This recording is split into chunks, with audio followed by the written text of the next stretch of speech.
This podcast is part of the Batman Universe Podcast Network, hosted by the BatmanUniverse.net.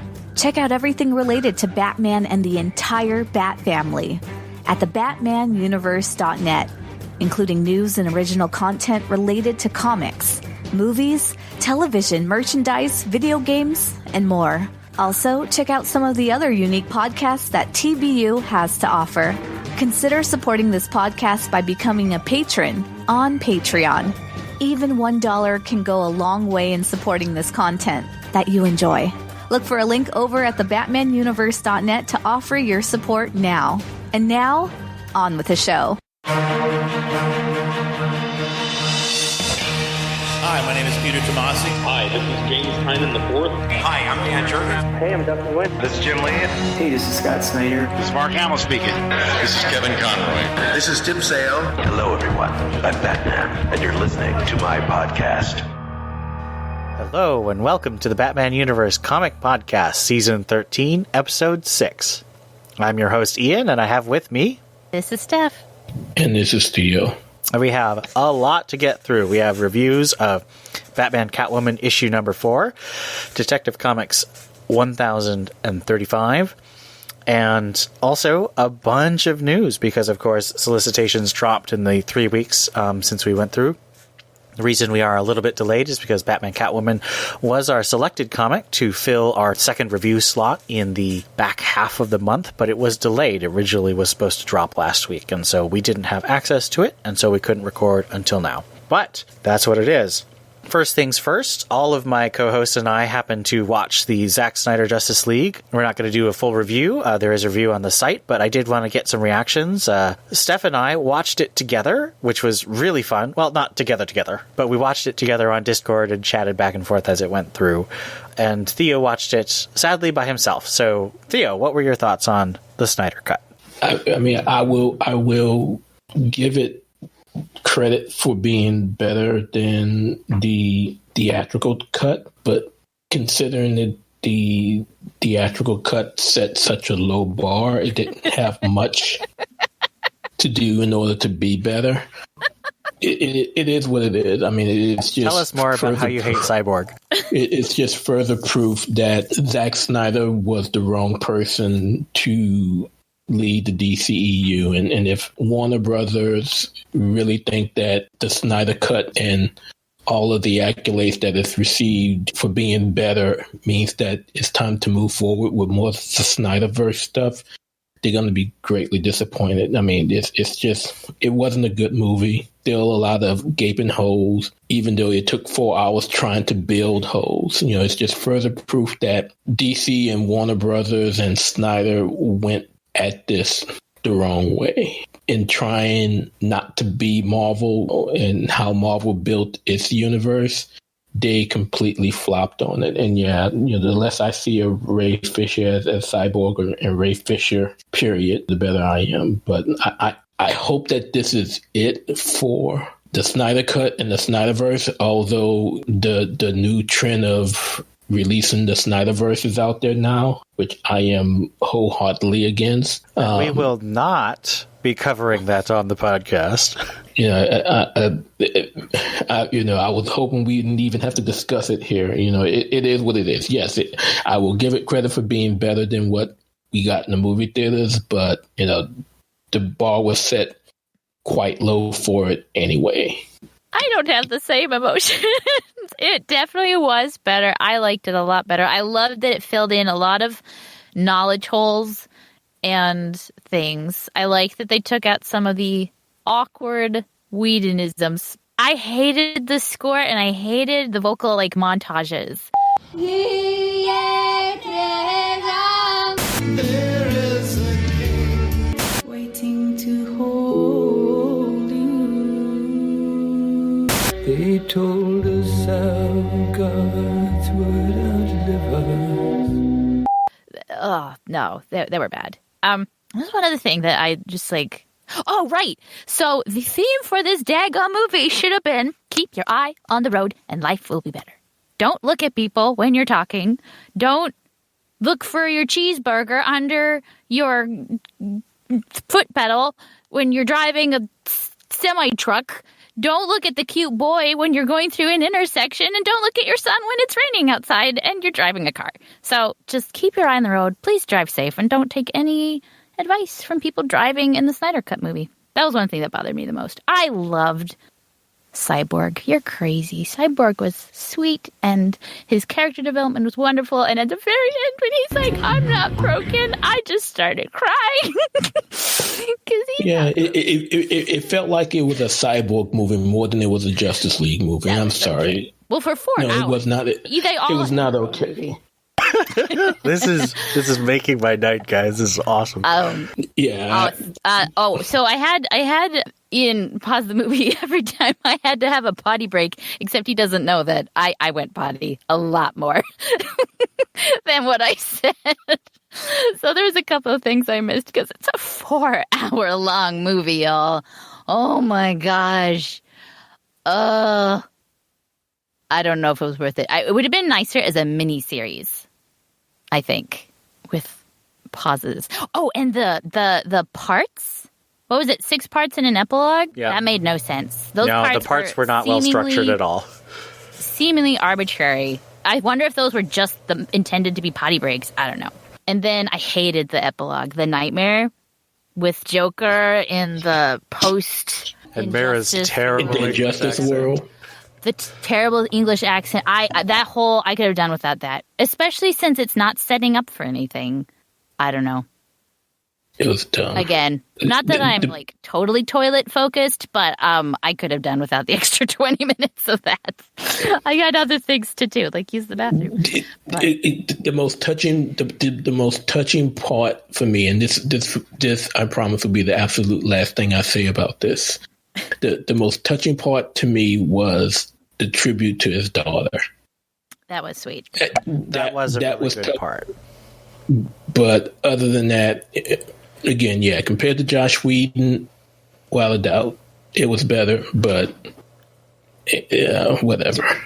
Let's move on from Zack Snyder, please. Well, I get to say my quick take. No. Meaning WB. Oh, yes. I actually would agree with you with that. Let's move on.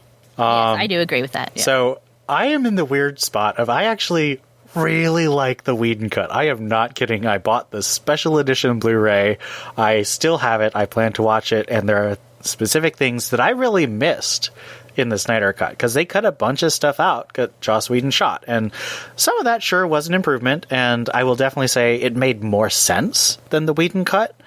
But like, the villains making sense does not mean they're not super boring. Yes, Steppenwolf now has motivation. I don't care about his motivation because he's super boring.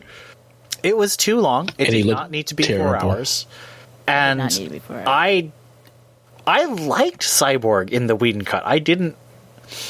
Yes, he has more of an arc and there's lots more stuff with him in it, but I liked him already. I didn't feel like I needed more. So the Flash, surprisingly, was still terrible. I did not like that Flash. I liked it. I'm glad it's out there. I'm really torn on whether I want to buy the Blu-ray or whatever, because I like the one I have. So you're never going to have time to sit down and watch it, ever. The 4 hours, the one time is it. Like, no one has 4 hours to sit down and watch this movie. That is unfortunately probably true. And I do like sitting down and watching my other one because it's got some fun fights and all my characters are there, you know? I don't know. I'm weird. I like the Whedon cut. So that's my take. And the what's it called? The epilogue sucked. It was just terrible. So. Oh, yeah. All right. So that's our quick take on the Snyder Cut, and we will never talk about it again. All right. Now, on to more comic news. Marvel has dropped Diamond as a direct distributor and gone to Penguin Random. Now, this is a Marvel news, but it's very significant because it means that neither of the big two are reliant on Diamond anymore, which means that we're probably going to see, I think, a consolidation towards Penguin Random House as distributor for both of the big two. And we'll see if that's good or not. But this is big news. Keep your eyes on what's going on with distribution. DC's had a lot of success domestically in the United States with Lunar. Is it Lunar that's doing it? Yes. Yeah, they've had a lot of success with Lunar. We'll see if that continues with the competition from Penguin Random, because Penguin Random's huge, and so they will have a lot of muscle. Well, I think the only thing is, while Penguin most definitely is a huge operation, it's going to take them a minute to get used to the direct market, and I think that's part of the reason why Marvel is allowing Diamond to continue on in this wholesaler role, where shops can order directly from Diamond as they currently do, and Diamond does the ordering from Penguin.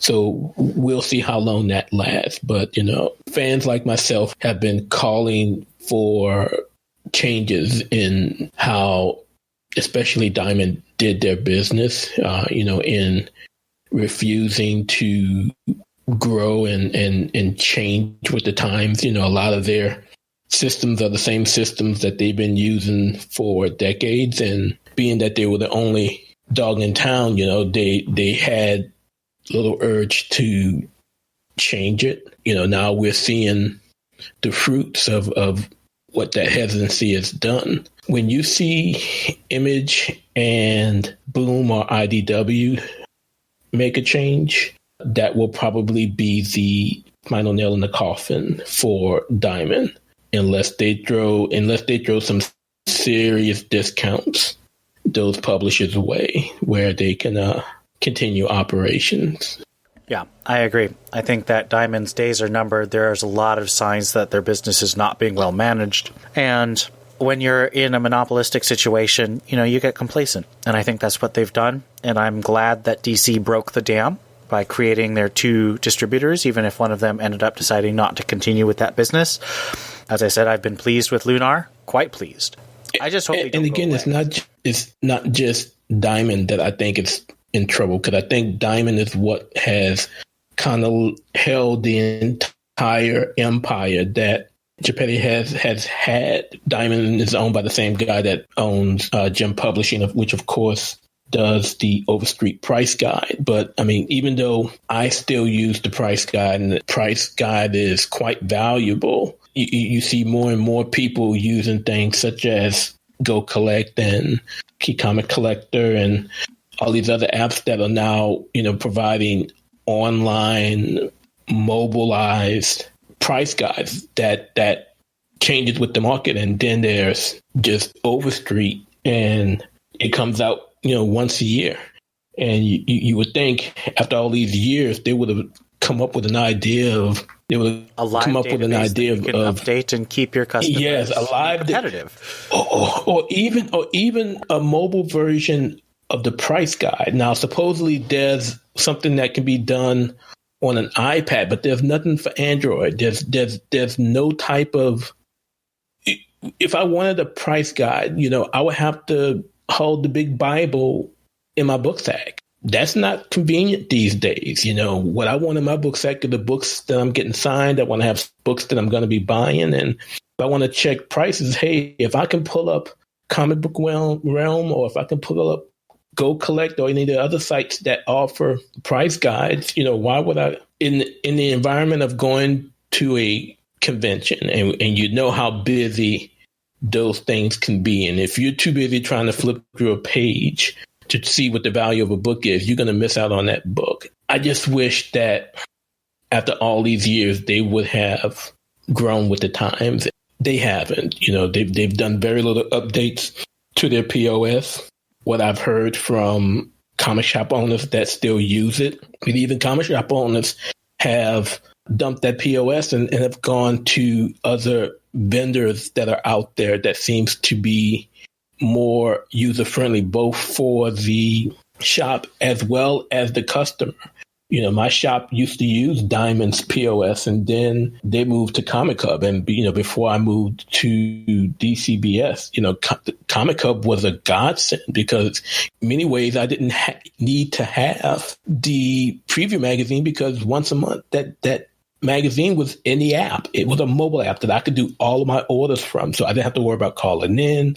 I didn't have to worry about filling out a form and leaving it with the shop, which of course could easily be lost. Diamond promised an app for store customers similar to Comic Hub that would allow them to manage, which would allow readers to manage their pull lists with their shops. And it never happened. It never happened. If this is the dying days and the final days of Diamond and Jim Publishing, I will miss it, but I will not cry over it. That's a really excellent summary of a lot of the issues with Diamond and parts of the market that often fan sites don't talk about. So I'm glad we're having that information. And I, too, hope for some modernization and customer-friendly and retailer-friendly changes in the market, because it's been a jungle for too long. Next piece of news, solicitations are out for June of 2021. They were delayed, and they're kind of messy. The big thing that we're learning is Batman Fortnite, a crossover event that I think is going weekly for 6 weeks. And this is actually going to be somewhat in continuity, in that it's not going to be some Batman that, is divorced from what's been happening. It's going to apparently be a Batman that took place in Joker War and City of Bane and those kinds of things, but he'll be transported to the video game Fortnite world. It'll be written by Christos Gage, and I think some other writers, artists will be Christian Deuce and some others, because it's a weekly comic, so it'll have art teams that rotate. I don't play Fortnite, so I don't really know what to expect from this. Do either of you play Fortnite? No.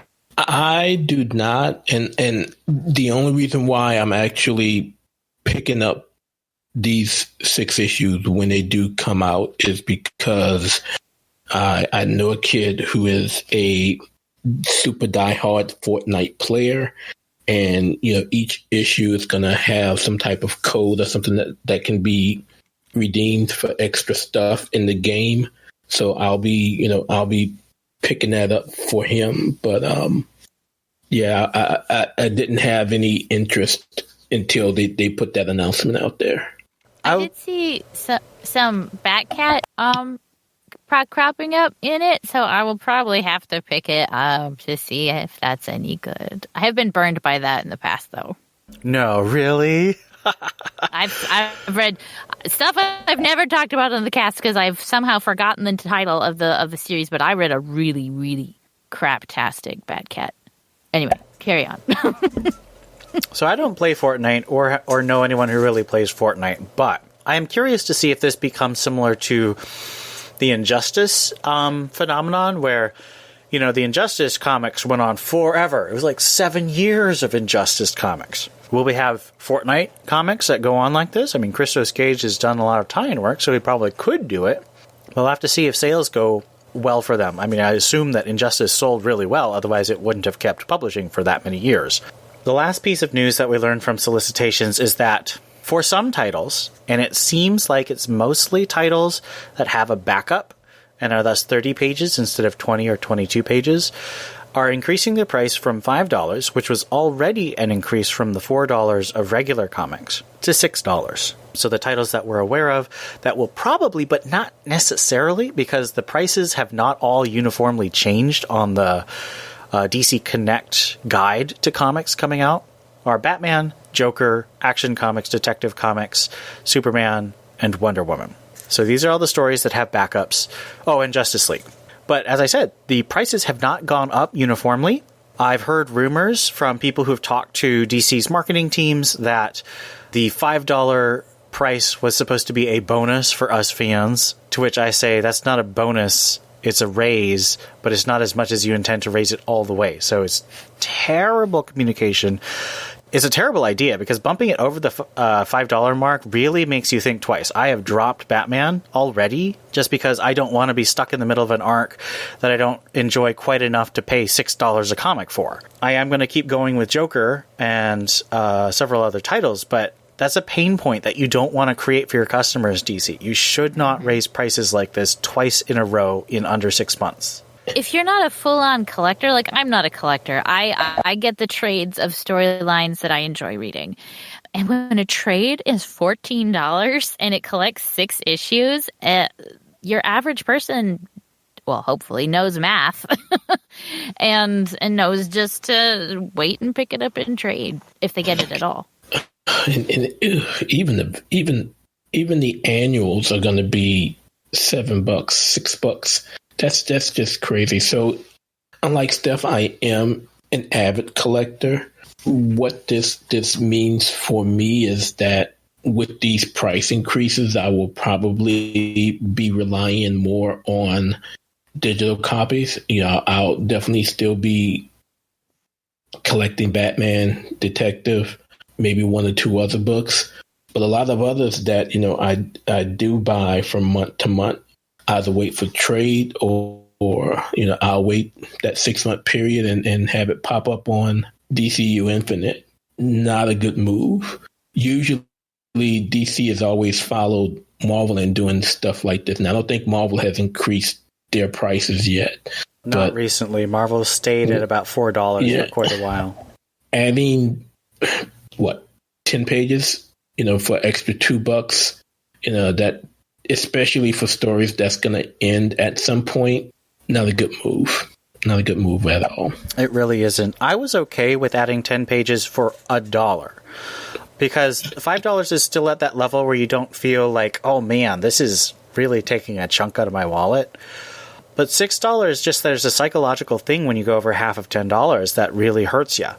And DC is not thinking clearly. And let me tell you, if they raise their 20 to 22 page comics to $5, that's going to lose a lot more. It's just not a good plan. I mean, and they're already testing it, by constantly putting out these cardstock.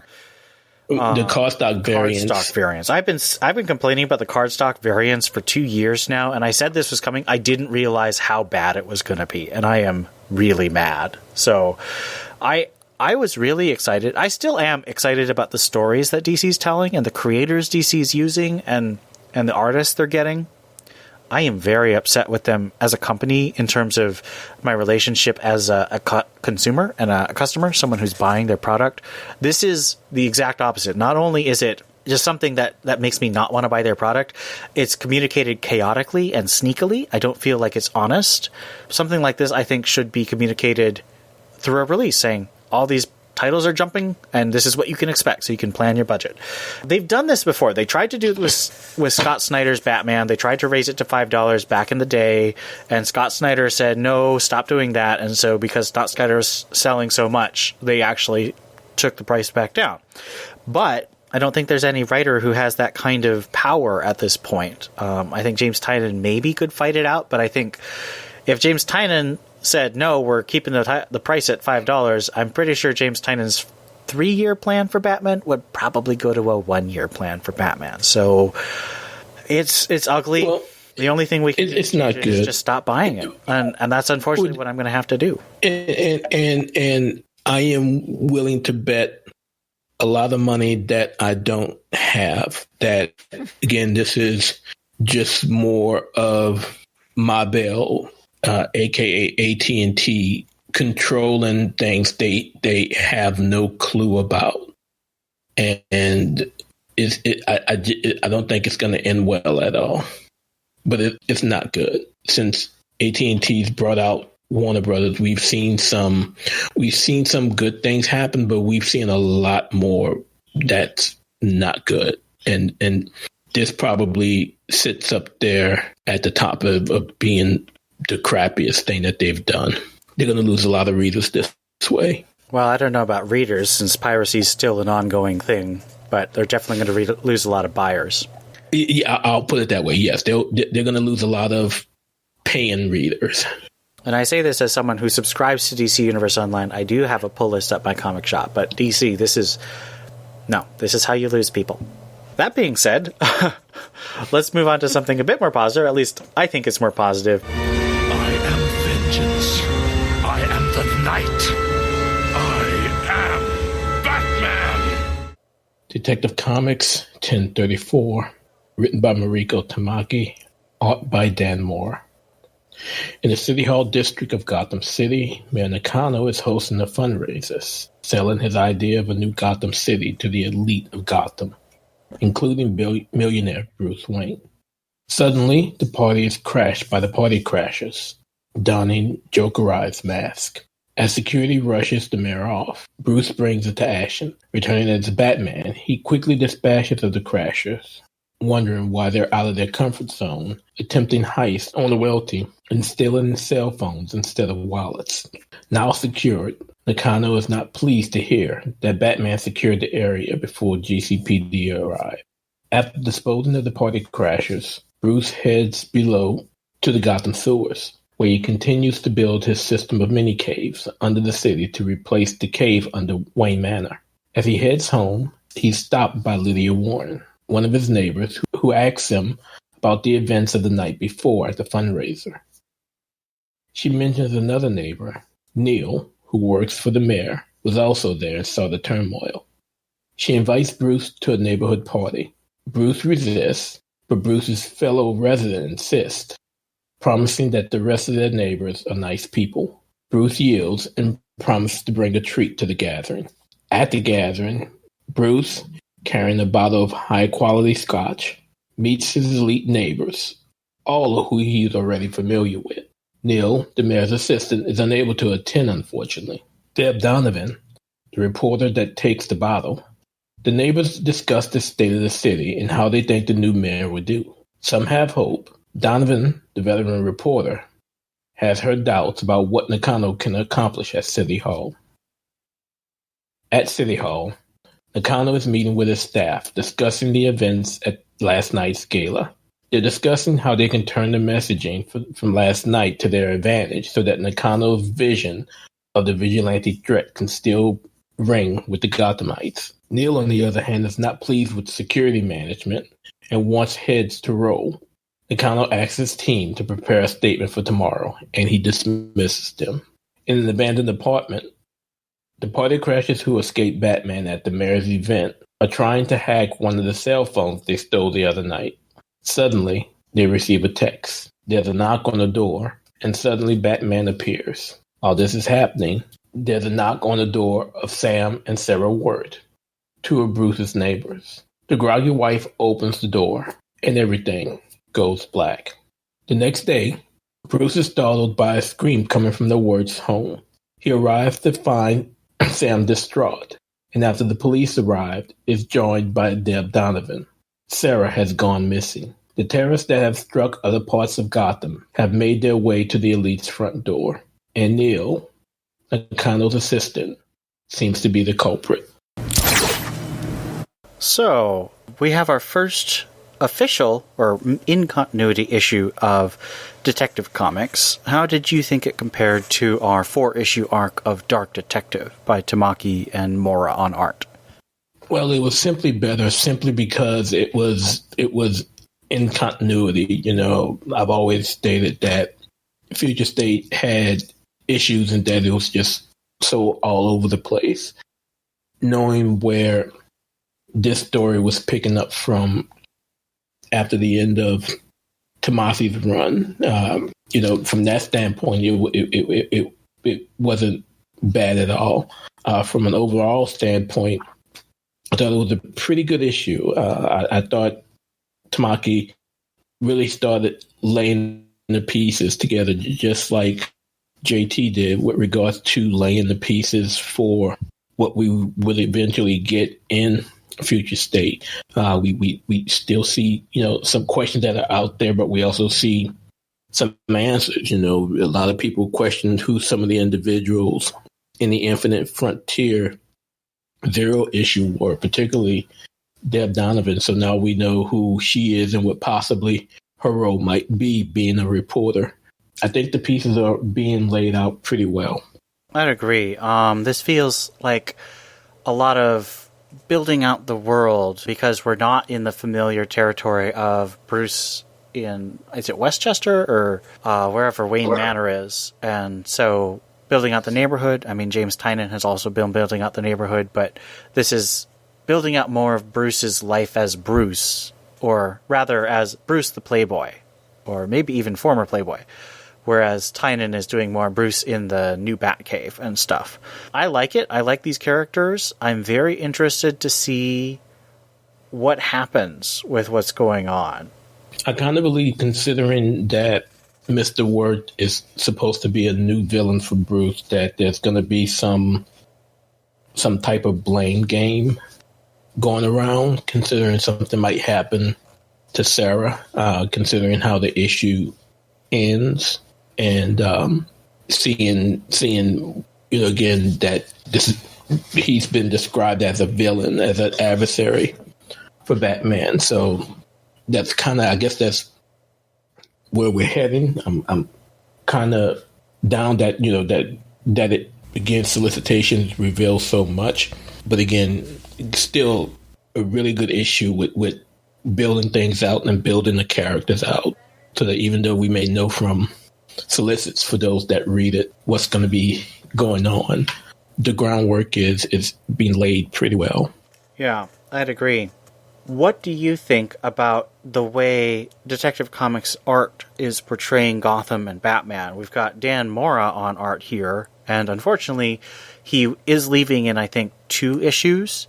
Victor Bogdanovich is coming, and I like Victor Bogdanovich, but he's not as spectacular as Dan Mora is for me. But what do you think about our art teams for Batman and Detective? With Jorge Jimenez on art in Batman and Dan Mora here. Do you have a preference? Do you think they complement each other or contrast? What's your feeling on the art?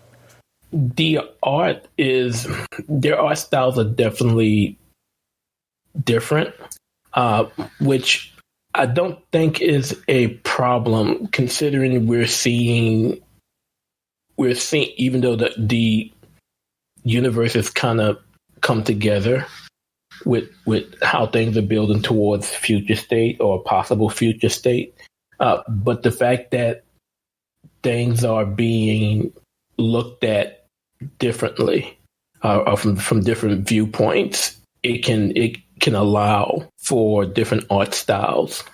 Do I have a preference? If I had a gun put to my head, I would probably take Dan Mora, simply because his style seems more of a traditional style to me. But you can't go wrong with either one. I wish that he wasn't as busy so that he could stay on the book longer as well. I think he and Tamaki flow well as a creative team, and we saw that going back to when they did the one shot story during Warzone.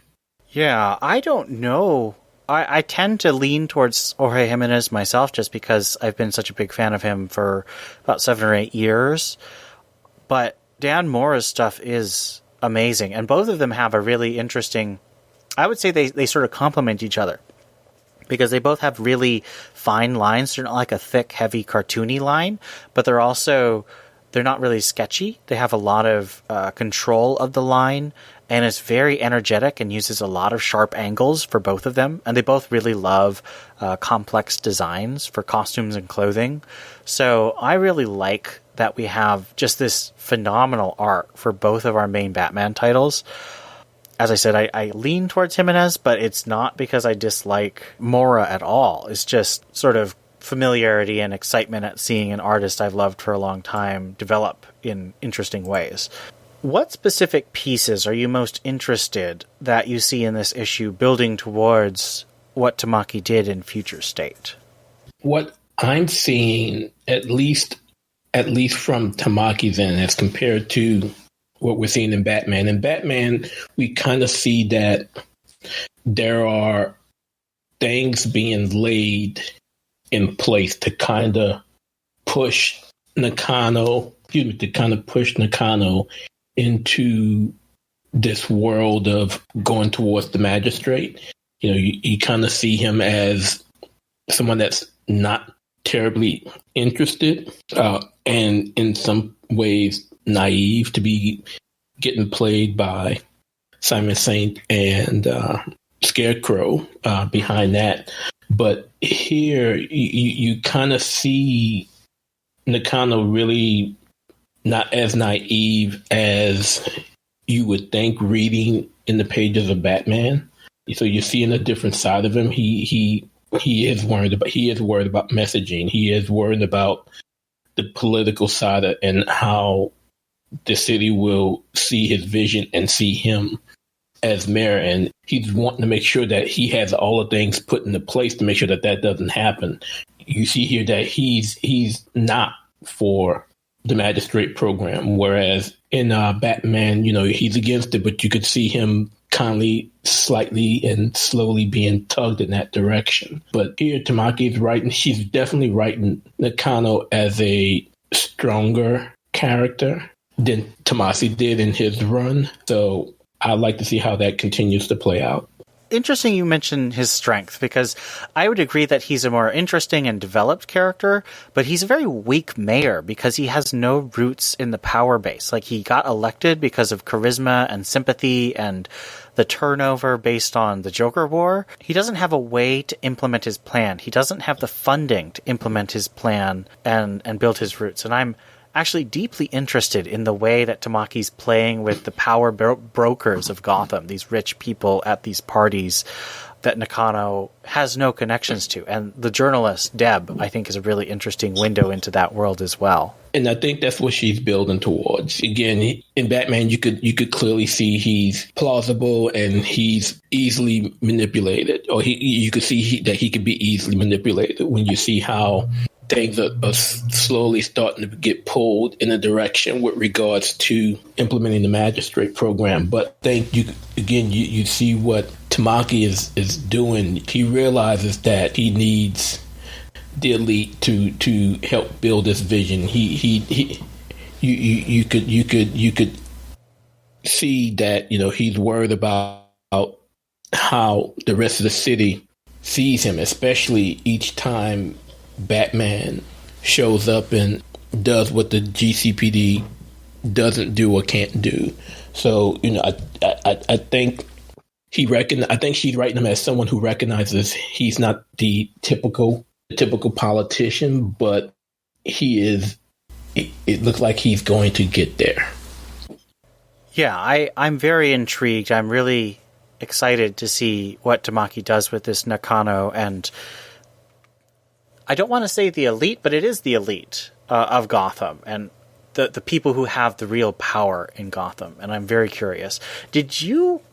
I really got a sense in this opening party of that scene in Batman Year One where, all of Carmine Falcone and his cronies are having this big dinner party, and Batman breaks in and he says that line, "You have feasted well." Did you get that same kind of sense from this early scene where the gang of kind of incompetent thieves break in? Honestly, no, that didn't hit me at all when I read it. So it's especially considering Bruce was amongst those in the gathering, and again, it's weird that he's in the gathering being millionaire, considering, he's lost all that he has. But again, to go where, to know that the Wayne family is always going to have a seat at the table, you still find him there. But no, I didn't get Year One vibes at all. Although if one of the party crashers would have landed and placed a cover on top of a flame, I definitely would have got it at that time. All right, let's move on to the Robin backup. Okay, story 2. Robin, Demon or Detective Part 2, written by Joshua Williams, art by Gleb Melnikov. Damien stands next to the body of the member of League of Lazarus that held his mother captive in the first part of the series. Talia is disappointed that once again, Batman's influence has caused Damien to abandon his birthright and hesitate.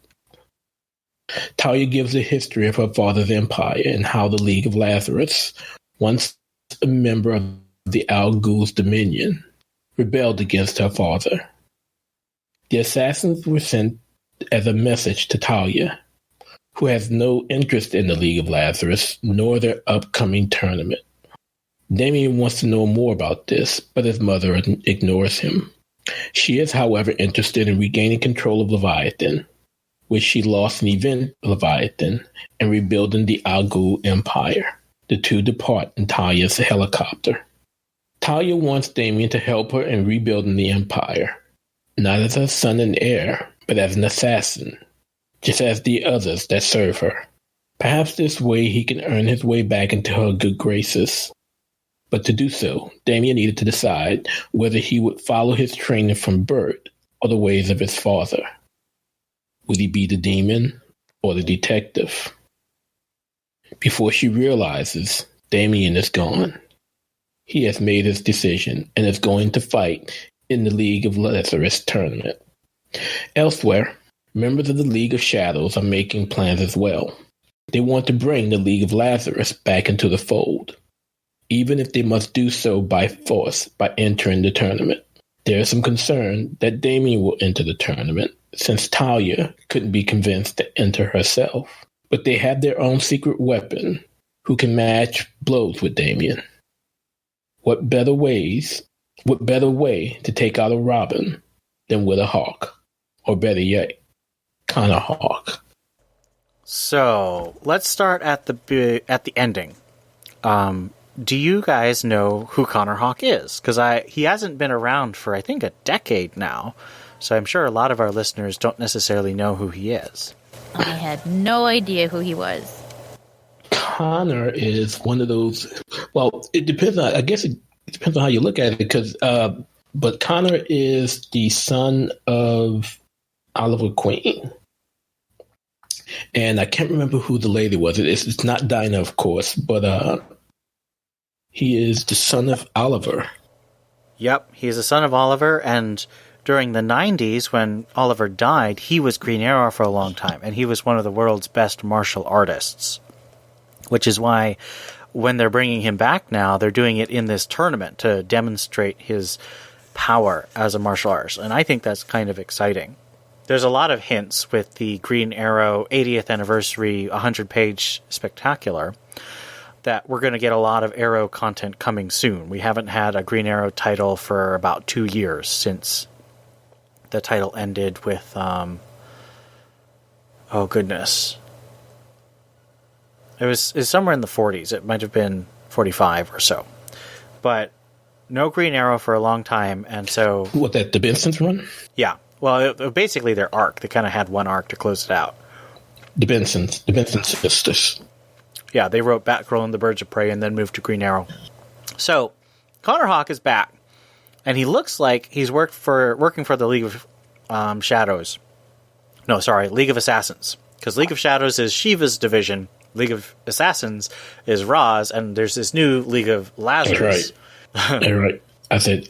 I said Shadows, but yeah, it should have been Assassins. Yep. I mean, because if you're like me and you came into Batman largely through the Nolan movies, the League of Shadows is what you think of, because they decided to change it for some reason. So, that's who Connor Hawk is. Do you think that this 2-part backup story will be essential for the Robin series, or do you think people will be able to start the Robin series without having read it? You can't possibly make it vital. I think that if you have 2 backups that you have to read before you can understand what's going on in a brand new #1 comic, that's garbage. I think it should add maybe some value, a little background, a little more understanding, but it better not be required reading. Well, I think if you're someone who's not familiar with the characters, and again, we're going to be introduced to a lot of new people, like Steph mentioned just before, who's Connor Hawk. If you're not someone who's followed the history, or even if you have followed comics, but you're not, a Green Arrow fan, someone who's followed Green Arrow, you still may not know who the character is. And of course, we know why DC put these stories where they are, because they wanted to figure out a way to get those who may have been interested in the Robin story to pick up the books if they weren't reading Batman. And of course, they wanted those who were picking up Batman but not reading Detective to pick up Detective to get the second part of the story. For them, it's all about the dollar. But, if it was me, I would be quite upset if a lot of the story, relies on what we receive in these 2 parts. And again, I know that that's going to be the case, considering, again, how it ended with Connor. And we see some of the other players that we know are going to be in the book in the second part as well. DC's been doing some weird things as of late. I agree with both of you. I don't think that this is going to be essential. And it kind of reads that way. It kind of reads like a bunch of setup that you could dash off in a couple lines of dialogue or an editor's note. And that leads me to ask, does that add value to the comics for you? It kind of feels unessential. It kind of feels like it's not adding value. I think that anything that adds more information, new character sneak peeks, new behind the scenes off panel land, if you will, is fine, especially if you're going to do it in a backup of an unrelated book. I don't think it should add essential. Like I said, it better not be required reading, but anything that adds depth, I think is worth it. Even if it's just a little character development. Like in this case, we see, no, Damien is not here to team up with his mom. He is not turning his back fully on his dad's teaching. He's trying to figure out who he is without embracing either of them as his North Star, whatever. It's probably a little too poetic, but I think anything that adds off panel that we complain about makes it on panel. I think is worth it, especially if it puts Damien in both Batman and Tech. Then I'm happy with that. And again, I think the most obvious reason, other than, making a quick buck or more of a quick buck, is to try to get more people excited for the story, so that they can get a few more readers to pick it up. If I wasn't interested in picking up Robin when it comes out, after reading the first part, getting to the end of the second part with the reveal of Connor definitely would make me want to pick this up to see where it's going. I guess my reaction is more based on the fact that this story felt padded. There's a lot of stuff that's action that doesn't really flow from character, and a lot of stuff that's just building. It felt like suspense for suspense sake. Like, the reveal of Connor takes 3 pages when it could have been 1. And the fight with Damien and the League of Lazarus and Talia was the bulk of the issue, and it's really not that interesting. So, the art was good. I just feel the writing's kind of lacking. It felt like a trailer that was stretched out into a 20-page story, and for me, it was nice, but it didn't quite feel like it added value. So that's what I'm taking from it right now. Just like Connor Hawk, some of our listeners may not know the story of Event Leviathan, since that was primarily a Superman-focused book written by Brian Bendis, art by Alex Maleev. Basically, the idea there was, after a prolonged civil war within Leviathan that's covered in the Silencer series, really good series by Dan Abnett and a bunch of different artists, I definitely recommend checking it out. Talia regains control of Leviathan, but then loses it immediately to a man named Mark Snow, who is the Manhunter, and he tries to either kidnap or destroy all superheroes and super agencies, like the DEO and Argus and so forth. Checkmate and Spiral and all of them were wrapped up, kidnapped, and either put under his control, or a bunch of them were killed, like Lois Lane's father. So Talia is very angry because she lost control of Leviathan in this coup by Mark Shaw. And that plotline is going to be playing out a bit in the Checkmate miniseries that's coming up by Brian Bendis, since Talia is going to be a character there. But it looks like we're also going to see some pieces of that show up in the Robin series, which is exciting. I like that kind of background world building going on. But hopefully that gives you some idea. Steph, does that sort of fill you in on Event Leviathan and what happened there? Yes, thank you. All right, and hopefully that did for our listeners as well. I did actually review Event Leviathan on the site if you want to check those out, so hopefully those will give you a recap of what happened. Any last comments on the Robin backup? Does anyone else think that calling it a tournament is kind of stupid? Like, this is apparently, like, the best of literally just the League of Roz's minions and sub-minions determining who's the best of the best. And they're calling it a tournament? I don't know. It seems stupid. Tournaments are, I don't know, for sports, not mass murder.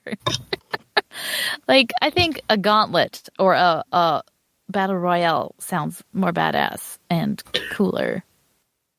But I don't think the tournament is limited to just former Algu alkalites. I think it's just being open to everyone that's, again, the best of the best. And, it's just that the various leagues are going to be in play. I don't know. Maybe they're grabbing this tournament thing, simply from what we saw over in the X books over at Marvel, where they had their tournament.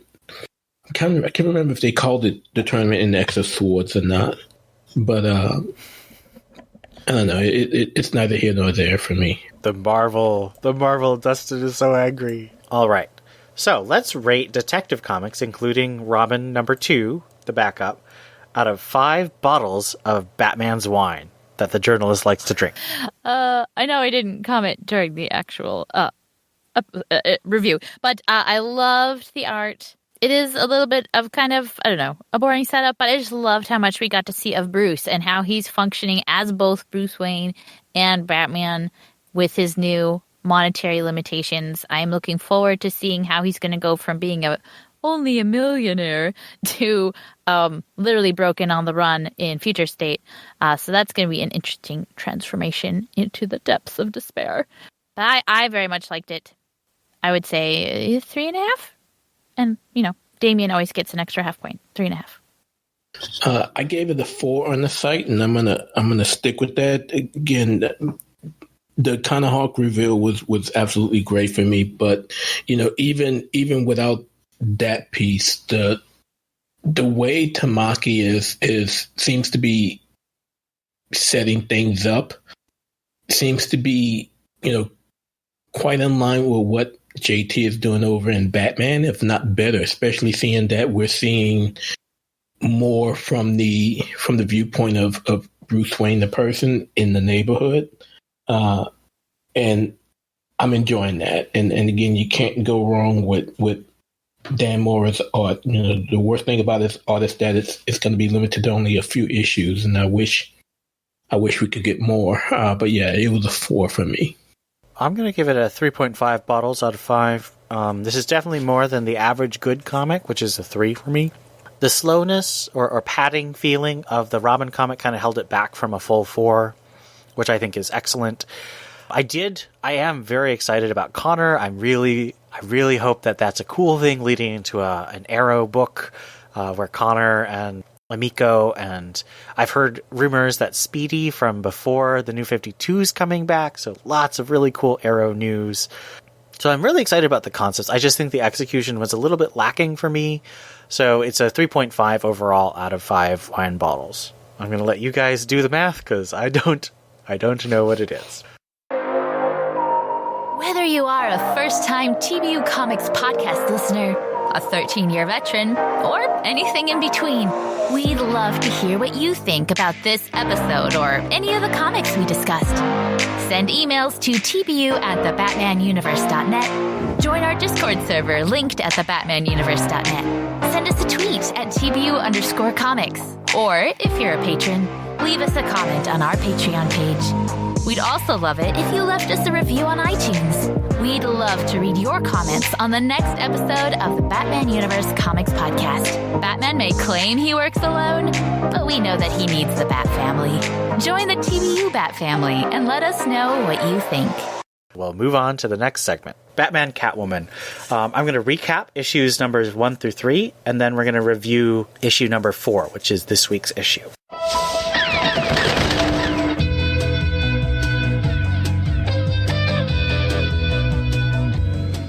The way I've chosen to break this down is the stories have 3 timelines. There's the past, which happens right after Batman and Catwoman become romantically paired in the beginning of Batman Annual #2 by Tom King and Lee Weeks.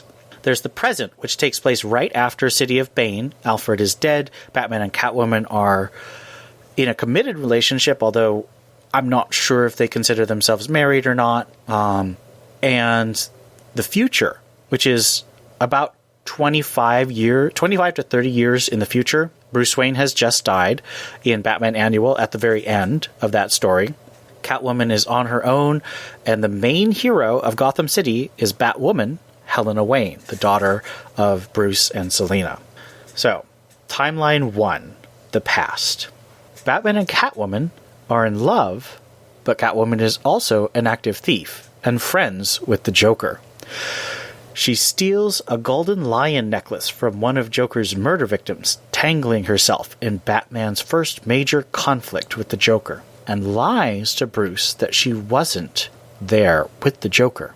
The Joker then tells her that he's planning to bomb a skating rink, leading to mass slaughter, putting her in the difficult situation of having to tell Bruce to save lives, but also reveal that she has been lying to Bruce herself.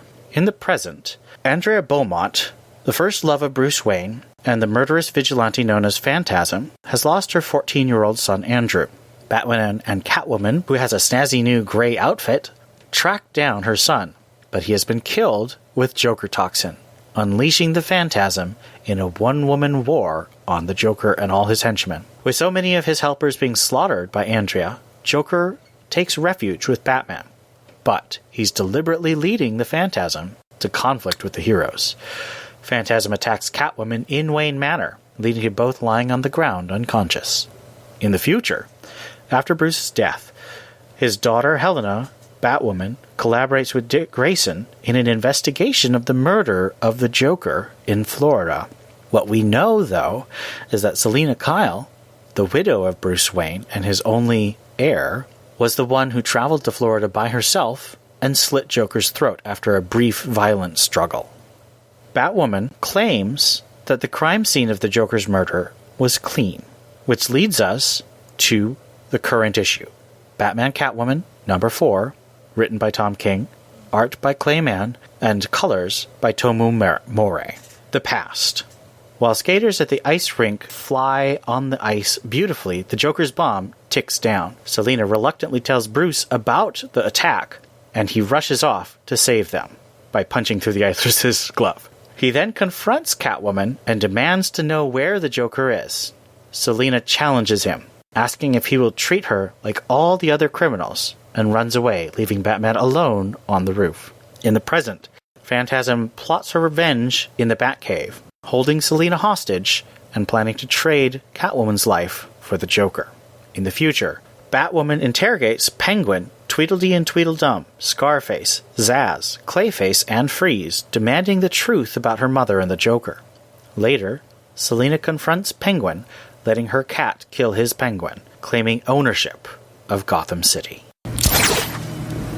So, what do you think about Batman Catwoman so far, and this issue specifically? I've liked it so far. I don't know if I like old Selina. She's doing things that I don't associate with her character at all. I can understand killing Joker, because I feel like at this point, if you live in Gotham and you don't hate Joker enough to kill him, there's probably something wrong with you. I'm not saying anyone should commit murder, but I'm saying everyone's level of hatred for him should be that high, because he's scum, right? So that was kind of okay. Your reason for not killing has died. You hate Joker. I get it, right? But then she goes and she has her kitty cat rip the throat out of the poor innocent penguin. That wasn't the penguin's fault. That penguin's not innocent. Unless that's Polly, or whatever her name was. Molly, his wife. Or whatever. I choose to disregard the theory that Penguin married a bird. Penguin married a human who was 30 years younger than himself, and she died. That's all. And I wasn't a big fan of her getting, so angrily defensive when Batman approached her. She knew that had to be coming. She willfully lied, and so, he's gonna ask you questions. And he's not even being mean about it. He's just so how'd you know all this stuff about Joker? And she's like, blah, blah, blah, swear word. And I'm like, I feel like there's got to be more going on because I did not like her character.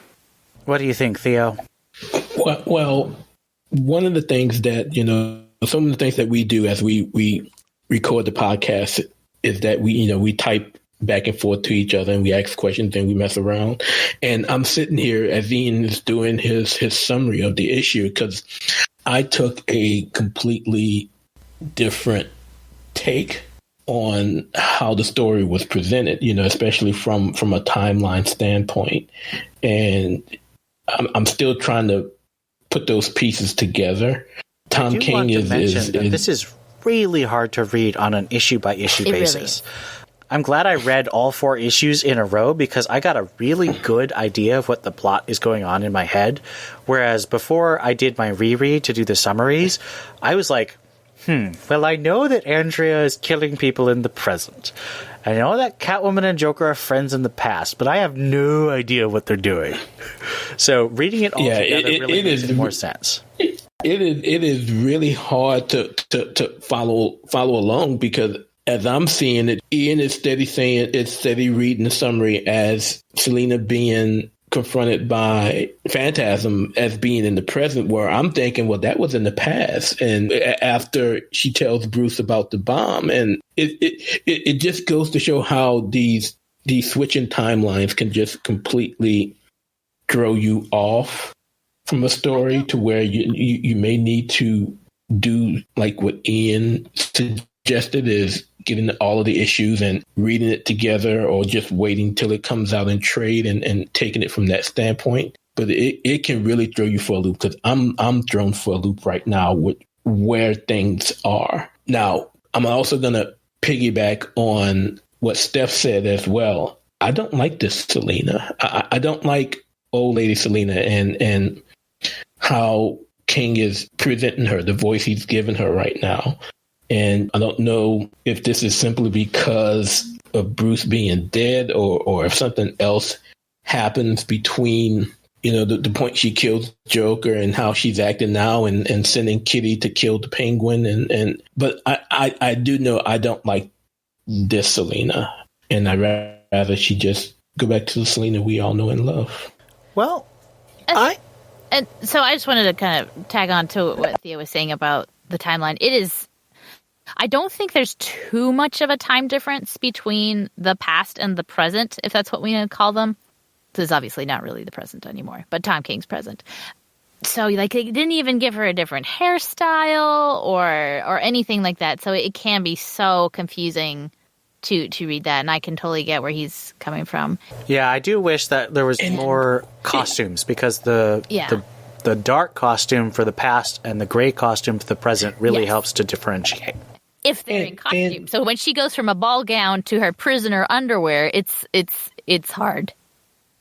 Yeah, and between past and present, we still see 2 different types of Selinas. We see a Selina that's with Phantasm, and she is truly remorseful in the fact that her son died, and she's apologetic, saying, "Hey, we tried everything we could." And then after Bruce saved the skating rink, she comes off as quite a bleep, and I'm like, who is this? And there's not much difference between when she's confronted by Huntress in the cave and when she's confronted by Bruce on the rooftops. And I don't know, but I'm not liking Selina right now. I think this is really fascinating because I watched a video by Casually Comics, who's a longtime YouTuber, but she's really kind of had a lot of algorithmic growth. And she commented that she feels that Tom King is writing Catwoman as having subsumed herself in Batman's identity until he died, and then she sort of reverts to a criminal persona or personality as old Selina. I think it's a little different for me. My reading so far, and again, we're not even halfway through this story. Tom King does a lot of twists and turns, and so anything I say is just interpretation, and I could be proven wrong very easily. But here's how I'm reading it. I think that the past is about 10 years ago. The present is just after City of Bane, so it's roughly the present now. And then the future's about 30 years in the future.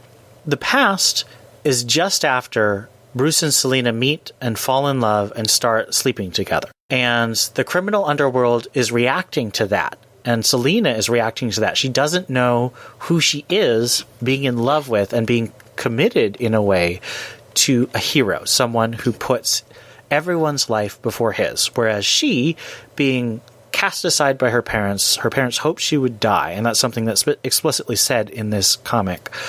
She did what she had to survive. So she has to take care of herself or she will die. Whereas, Bruce had many people taking care of him, which gave him the room to become a hero, a room to save other people at the cost to his own comfort and even his life sometimes. And see, I don't think there's as much time in between the timelines as you do. And again, maybe it's because I've been reading issue by issue and you took the opportunity to read all four. And I don't know, I just think at least with what we're calling past and present, that things are closer than what they seem. But I don't know. It's really confusing, and it may be one of those things where you really won't get a full gist of what's going on and where things going until you read those stories collectively. Which has always been an issue for me with how comics are being written today, because they're being written for trades instead of being written for story. But it is what it is.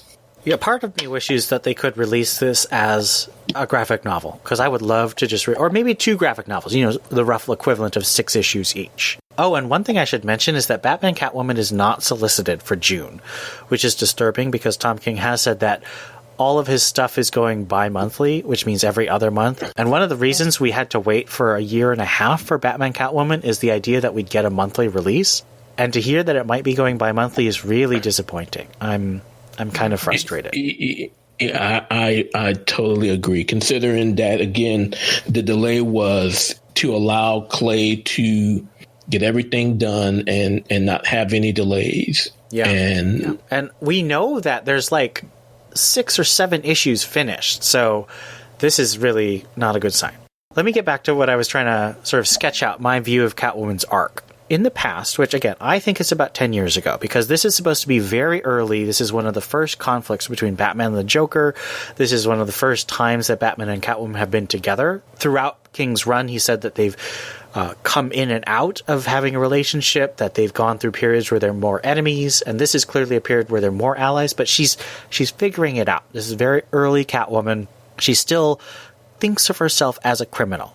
And so that's my view of the Catwoman who, swears at Batman. And she's like, will you treat me like all the other criminals? That's early Catwoman. She doesn't understand what she wants to be yet outside of a thief. Present day Catwoman, we haven't seen a ton of her, actually. She's mostly been helping Batman. And that I can see the argument that Casually Comics was making about her being subsumed in Batman's identity. She's become a hero, but maybe she hasn't fully thought through what that means to her own motivations. So I'm really excited to see what happens as she's held hostage, because Catwoman's not a very good hostage. Another thing to add for present day underwear, Selena. I saw Catwoman's thong a lot, and I was a little taken aback by that.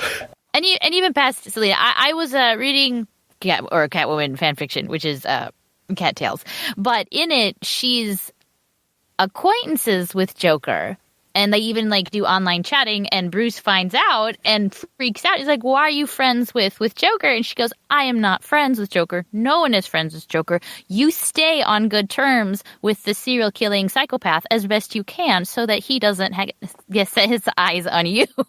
So I do wonder if it is more of a save yourself kind of friendship, keep the crazy person from hating you, or deciding that all the cats needed, had their ears chopped off or something like that. Whatever Joker might do, I don't know. But it's clearly obvious that her relationship to Joker, is far different from that relationship between the others, and you kind of get that when Helena is questioning the surviving members of the Rogues Gallery. Everybody got along. We were all a part of this gallery, and we got together and we hung out and we did. But there was always something always something that was between Joker and Selena. I'm hoping King is not going somewhere with that. Obviously, considering she kills the Joker in the end, we don't, but it's still just one of those things that just makes you wonder the type of relationship those two have or has had, at least in King's mind. So that brings us to future Selena. And I view future Selena as one she's obviously grieving Bruce, but she's also free in a way, because she talks about how Bruce tried to make her promise not to kill again. And I think that this series is really examining Catwoman struggling to find her identity. Who is she? Does she have a hero? Is she a hero? Is she a criminal? Is she a killer? What defines her? And I think that is I'm really interested in it, because Catwoman in King's Batman run tended to be, she enjoyed life, she had fun, but she did tend to skew towards the heroic. She didn't make any real choices that were really dark. The closest you got was things like her stealing the wedding dress and kind of messing up someone's dressmaker shop. And that's definitely a selfish move, but it's not the kinds of wrong choices we see her making in this series. And I think that's because King wants to view her as a whole person, not just as a reward or a partner for Batman. I do hope that he doesn't end up making her... So King has like two basic characters he writes. He writes the sad man who's sad, and he writes the ruthless woman who's ruthless. And if you've read... This is very obvious in Omega Men. Kyle Rayner is the sad man who is sad, and the princess is the ruthless woman who is ruthless. And the princess really reminds me of what he's doing with Catwoman here, but she's way more. I mean, she's genocidal. She kills whole planets.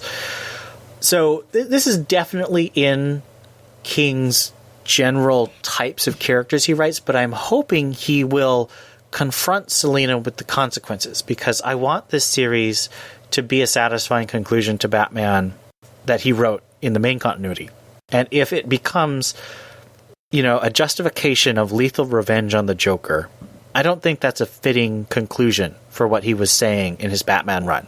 So I hope that he goes a bit deeper than, well, Batman's dead, so it's okay to kill the Joker. That doesn't seem very satisfying.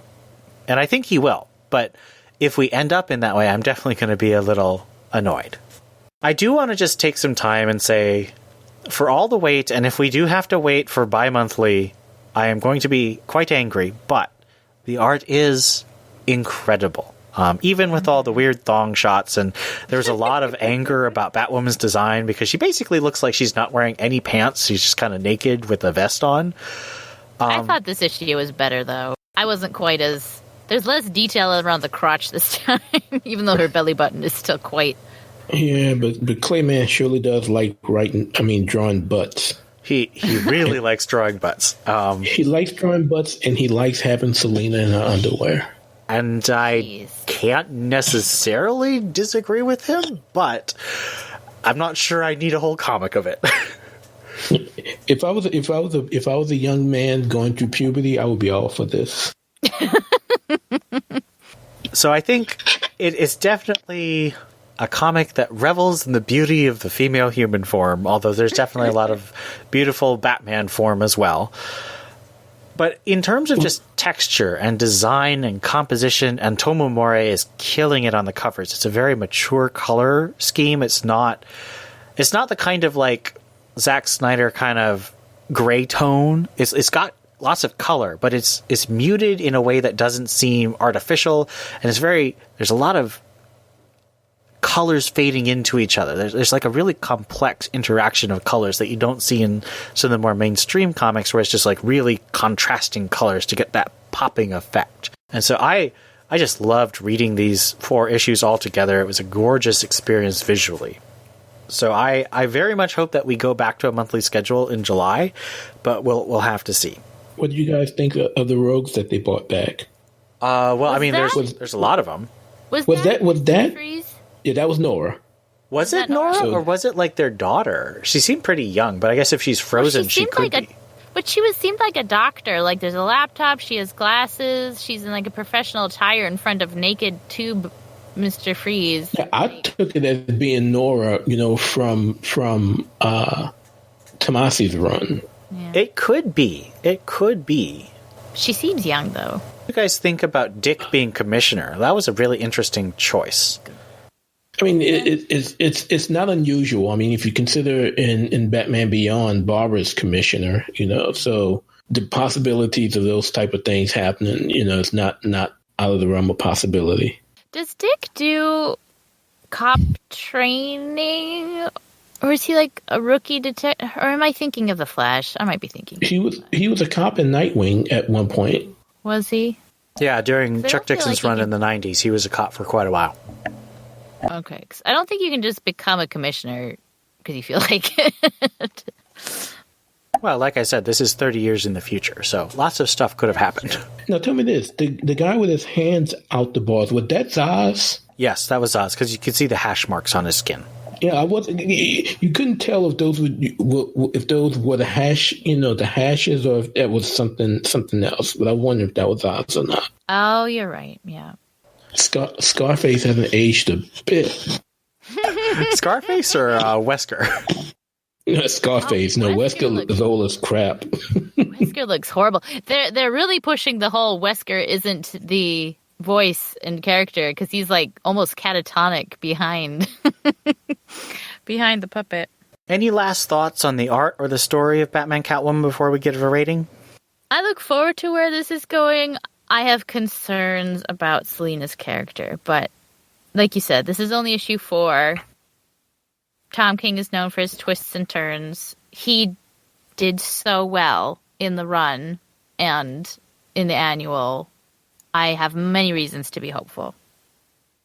Yeah, I will only say that, I might go the Ian route, and as these issues come out, hold off unless we absolutely have to read it in order to try to get a better sense of where things are going. He's definitely pushing this more in the style of what he did in Mr. Miracle and what he's doing with his other series. So, this definitely looks better reading in trade, but you can't go wrong with Clayman art. Yeah, I agree. I think this is a beautiful series. I am very intrigued and engaged, and I really am glad that I read it all together. I was planning to wait till issue 6 to do this, but since we plan to do this on the podcast, I decided to go ahead, and it really clicks in your head more when you read it in chunks.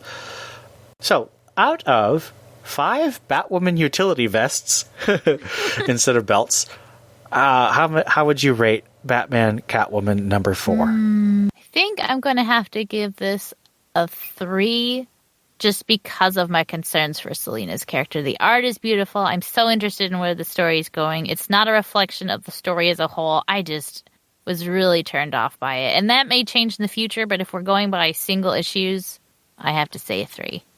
I will give it a 3.5.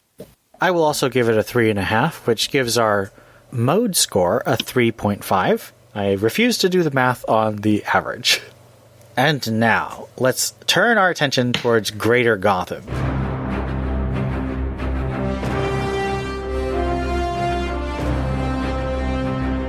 We have a bunch of books to cover today. Catwoman number 29, Nightwing number 78, Teen Titans Academy number 1, Harley Quinn number 1, White Knight presents Harley Quinn number 6, The Conclusion, and Batman Black and White number 4. Let's start with Catwoman number 29. This, of course, is Ram V and Fernando Blanco continuing their run from before, starting with Catwoman number 25, and then they had the 2-issue Catwoman Future State run that we really liked. I was a little less... I don't know. I still really like the construction of this issue, but I was a little less enthusiastic because of 2 things. Number 1, Selina doesn't really seem to have a personal stake right now. And number 2, I see hints of Selina and Detective Hadley flirting, and I'm not into that. I think she's a flirtatious person. I didn't actually see it so much on her end. I think he's a little more friendly to her, but I think that's just maybe for the sake of the book, but I don't see it as anything serious or actual relationship. I think he's just his name is literally Hadley, which is so similar to Bradley. I think he's just a younger Bradley, Slam Bradley, for the Catwoman book, and I think I'm fine with it. You need a little sexual tension in a book. I need a little sexual tension in a book, and I don't actually see that much coming from her. It doesn't bother me. She's definitely being flirtatious, but I think she's being flirtatious from the standpoint of manipulating Hadley. So, I don't see much coming from it from the standpoint of shipping. It better not. I will not be on board with that at all. This issue was okay, but compared to the previous issues that Ram V, I gotta make sure we say it right. It's Ram V, not Ram V. That in the previous issues that he's put out, and you can't forget what he did in Future State with Catwoman. This was kind of a low. Yeah, that's kind of what I'm thinking. It's definitely not a bad issue by any means, but I mean, Catwoman Future State was just such a high. It was such a good arc, and the aftermath of Joker War was so exciting. So I'm hoping this is just like first issue of the new arc. We're going to build up. So that's kind of my thoughts on Catwoman 29. Moving on to Nightwing number 78, the hotly anticipated team of Tom Taylor and Bruno Redondo, fresh off of Suicide Squad, is doing Nightwing. Do you read the relationship between Dick and Babs as more longtime friends, or is there a romantic component going on right now? So I think I had read your question in the Discord server about that before I read it. So that was in my mind as I was reading. And as I was reading, I was thinking, gosh, I do not miss Uber Rick. Especially at the beginning, he was so rude and he was so cruel and so mean. And Barbara was one of the only people that went out to visit him face to face and just try to talk to him. And we were all pissed off that he's such jackwagon. Like, how dare you be so rude? Like, I know you don't know her, but she's obviously a cute redhead who's coming to visit you and check up on you. The least you can do is be polite. Anyway, sorry, I have feelings. And then, so what did we want? And this, I think, is the healthy relationship of a couple that started dating out of mutual love and respect and friendship, decided to break up, and they still have a loving, respectful friendship. And I don't think you have to read into it more than just a friend supporting a friend. I mean, he's reading, especially at the end, he's reading Alfred's will. You'd want to hold anybody's hand you feel safe with. So I don't think you have to read into it. I think you could very easily go the romantic route.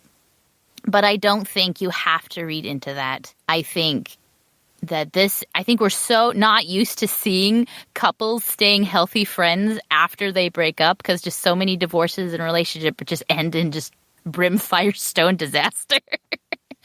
We're not used to seeing this. And I think this is a healthy relationship for them to be in. I really, really love their relationship. I shall get off my soapbox now. Thank you for coming to my TED Talk.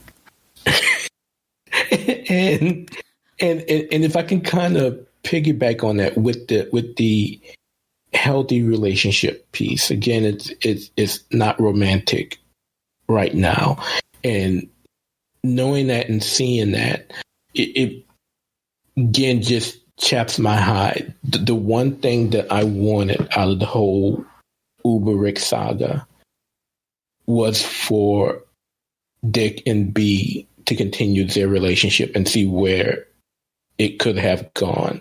And it doesn't seem like Tom Taylor is going to take us down the Dick Babs train anytime soon.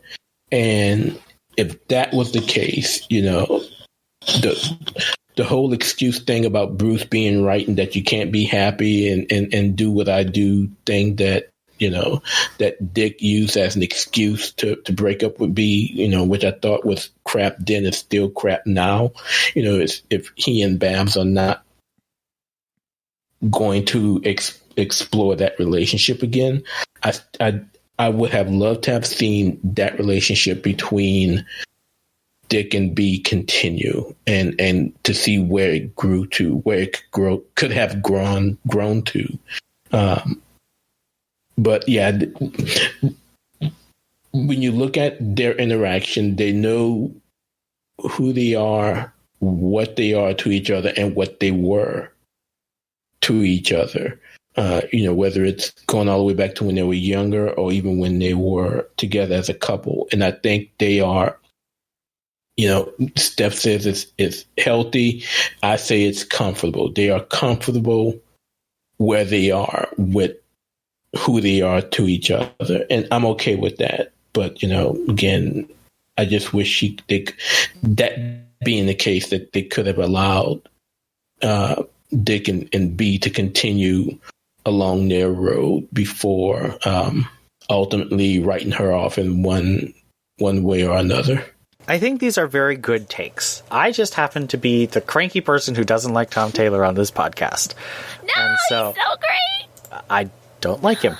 And so I'm frustrated. I'm tired of DC, to use an expression, dicking around with Dick and Babs.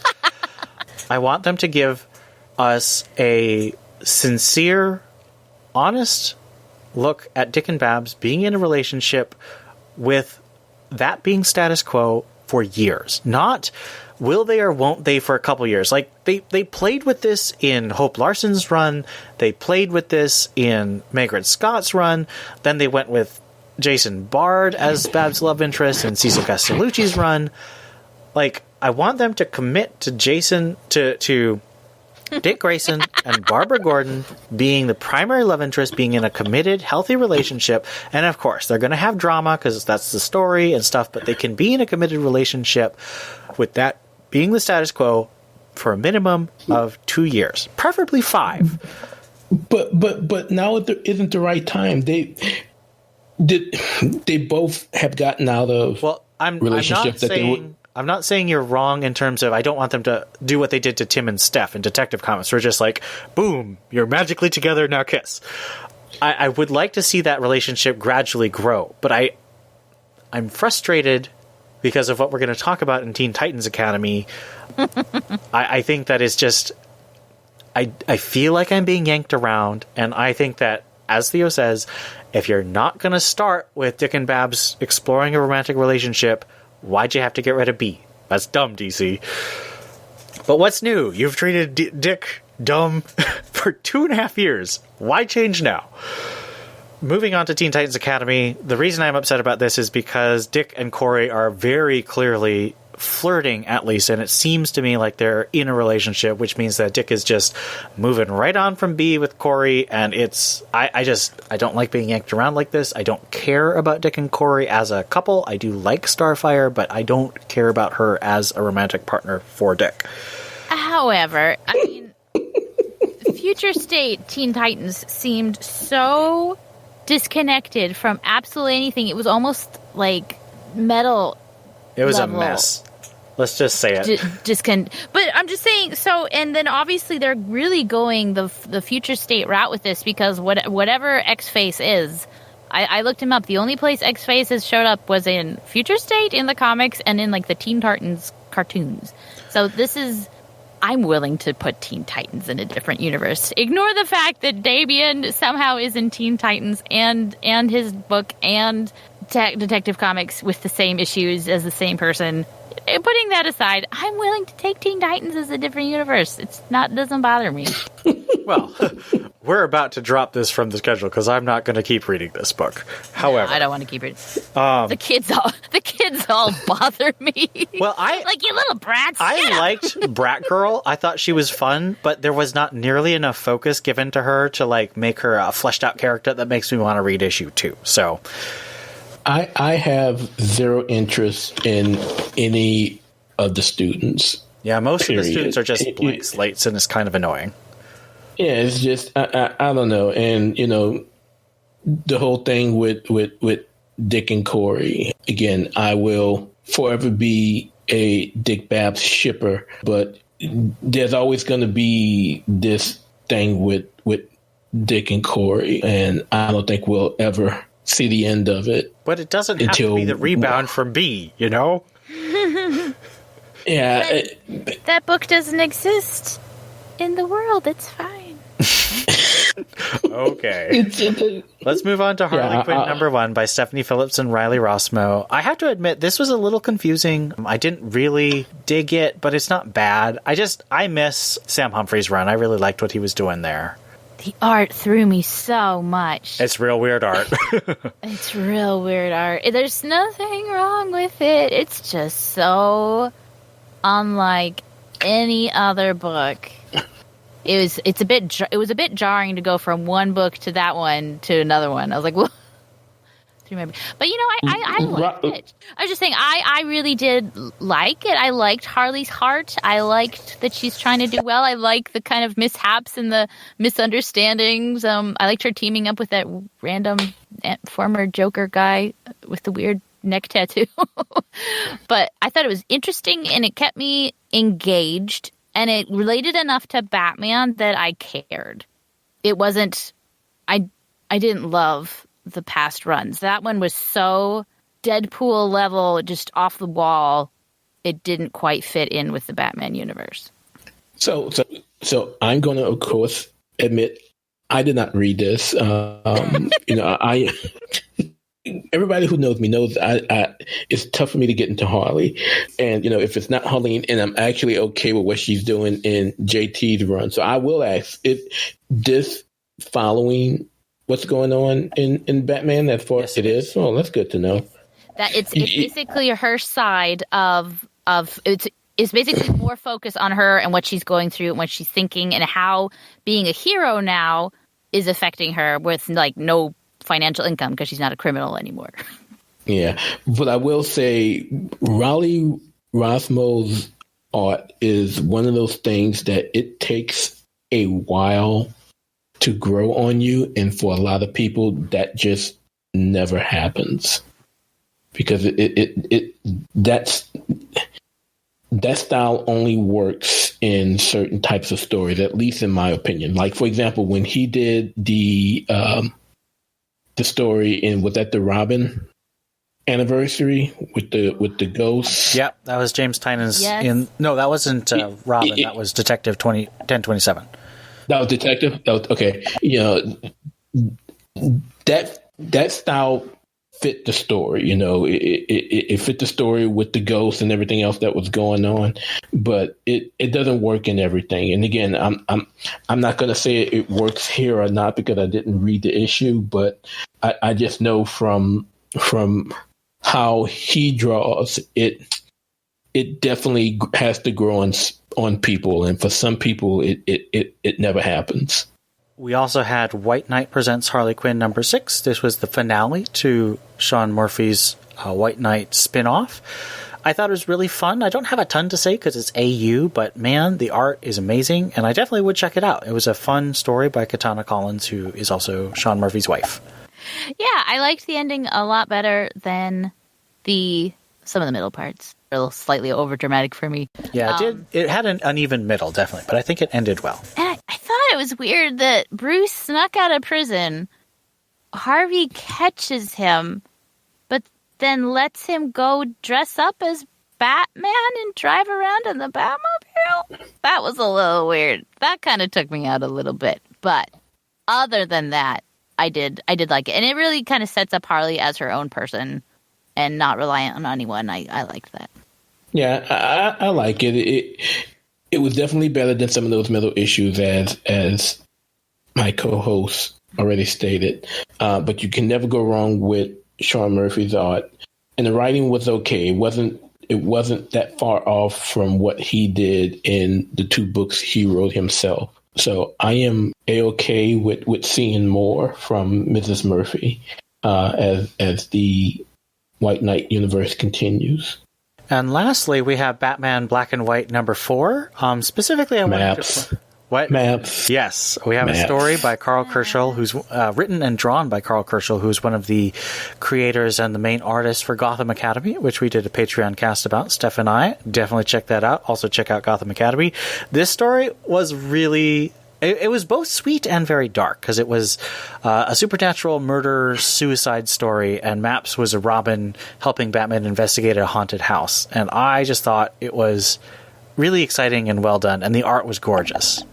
I thought Maps was underutilized at the end. She was definitely charming and fun to be with at the beginning. I liked that Batman was all, there's no such things as ghosts. And then it's like, there's really no other ways to explain what happened. Well, it was more like a time portal than a ghost thing. It seemed, the first thing I thought of was the old, the series finale of Star Trek: The Next Generation, where they basically created a paradox. And, Bruce found himself being the ghost, which actually he wasn't. He was just somehow brought to the past. And I would have liked to have seen Maps used in a different type of story to where utilization could have been better. But it was okay for what we got. I just would have liked to have seen more. Yeah, I think that's my complaint is they used this character who fits. I thought she fit the story perfectly. She's curious, what's going on? This is weird. This is spooky. Then go wait in the car. It's like, this. Well, the window has been opened, and I'm hoping we can see some more Maps in the future, because Becky Cloonan is writing some stories for the Batman Legends of the Dark Knight Digital First series, so maybe she'll be able to sneak Maps in there. The other stories are nice. Becky Cloonan herself wrote a story illustrated by Rachel and Terry Dodson about Batman investigating a murder at a circus. That was kind of a fun little mystery. I definitely would recommend picking this issue up. It's been one of the highlights of the Black and White series, which has otherwise been kind of only one or two good stories, so the fact that I think there's like 3 or 4 good stories in this one is a good thing. But that wraps up Greater Gotham. Some things we're definitely going to be dropping. Some things we'll probably drop in and out of. We'll definitely keep on with Catwoman and Nightwing, though. So let's move on to our listener feedback. Sorry to interrupt, Master Bruce. Ringing your phone now. This needs my attention. On YouTube, Cesar Diaz says, "Hi guys, a few weeks ago I told you about my opinion on Future State. It wasn't what I expected, but it's great that Batman 106 started to give it some meaning. Dark days to come for Batman, I'm pretty sure. I haven't read Joker #1. He's my favorite villain, but I don't like his development in the Tynion run. However, you guys made me change my mind, and I'm going to give it a try. I agree with Ian about the old Jim. He's back. Hell yeah. Infinite Frontier was okay. I see great potential in the story. Thanks, guys, for this great podcast and your incredible knowledge. P.S. I'm in love with Steph. Uh-oh. And please, Theo, sing Super Sons. Just kidding. Thanks." So, Caesar, thank you so much for leaving that comment. That was really nice. I do hope that if you checked out Joker, you'll let us know if you liked it or not. I'm still really engaged with that storyline, and I am looking forward to issue #2 very eagerly. Aren't we all? It's so weird. All right, let's move to our next comment. For non-Joker fans. I know. I don't understand what this world is, but I am very excited for Joker #2. Maybe we're in a parallel universe. Maybe we're in the Teen Titans universe. Just kidding. No, we're not. Okay. On Discord, Matches Malone says, "So I skipped Infinite Frontier and didn't feel like I missed anything with Batman or Joker. I'll go back and read it and see if it adds anything on the back end regarding Jim actually killing Joker. Agree with Mr. J having way too much plot armor, but I'd like to see Jim actually try to kill him and fail. That would expose Jim as vulnerable to the allure of some people are too evil to live logic and show that a man who has lost that much at the hands of someone like Joker can't be expected to restrain himself forever." So I think that's a really interesting speculation. I've read another speculation that I don't like, but I'm worried that is true, which is that this might be Jim Gordon's last story. He might actually have to go out in a blaze of glory and end up dying in this series, which I would be very sad about, but I guess we'll have to wait and see. We're definitely going to have a lot to talk about with our next Joker issue. If they allow that to happen, but not allow us to have Batcat being married or anything else, I will be quite ticked off. Peeved, you say? Yeah, but this is a family-friendly show, so... All right. We also had a lot of really good conversation with Daniel and Spider-Boy N2 Jesus about the use of Joker in the series. It's a bit too lengthy for us to really clip or read on the podcast, but it was directly inspired from our conversation about the Joker last time. So I really appreciate our listeners engaging with our content and interacting with each other. So thank you, Daniel and Spider-Boy N2 Jesus. I want to thank our patrons here at the end. You help keep the lights on, which is to say you help us keep the server fees paid so we can keep letting you download the options. We also have a bunch of affiliate links if you want to buy something from Amazon, Lego Comixology, or many other nerdy sites. You can just click through on our website to that website, and it'll let you know. It'll give a little money towards our servers and developer costs and so forth. Our Bat fans, people who contribute at a certain level, that would be Gerald Green, Joshua Lappin-Bertoni, Rob O, Real No Deuces, Tim Garassi, Stephanie Mounts, Ian Miller, Theo, Donovan Morgan Grant, Stanton's Grave, Donald Townsend, Ed Grouse, Brendan Roberts, Hannah Garr, Captain America, Mary Garrett, Austin Davis, Johnny McCloskey, Cesar Diaz, our commenter, and Wayne Walls. Thank you all so much for helping the Batman Universe comic podcast and all of other podcasts in the Batman Universe network continue.